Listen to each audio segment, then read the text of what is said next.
In today's video, I'm going to teach you how to delete the general channel in Slack. Before we begin, keep in mind that deleting a channel is a permanent action, so you'll want to make sure you're absolutely ready to remove it before confirming. If you're using Slack in a workspace with other members, it's also a good idea to verify that the channel is no longer needed, since deleting it can affect access to past conversations and shared information. To get started, open Slack and make sure you're inside the general channel that you want to remove. Once you're there, look toward the upper right area of the channel interface and click the three-dot menu. This menu gives you access to additional channel options in the settings that aren't shown in the main view. After that, select Edit Settings. This will take you into the channel's settings area, where you can manage important details related to the channel.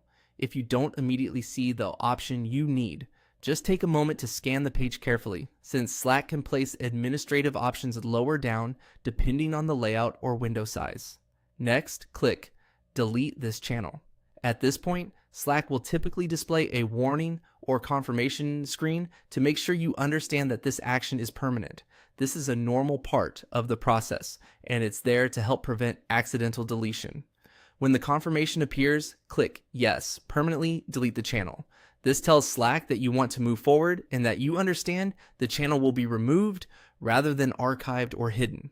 If you're hesitating at this stage, this is the best time to pause and double check that you're deleting the correct channel. Finally, click Delete Channel to complete the process. Once you do that, Slack will permanently remove the channel from the workspace. And that's it. The general channel has now been deleted in Slack.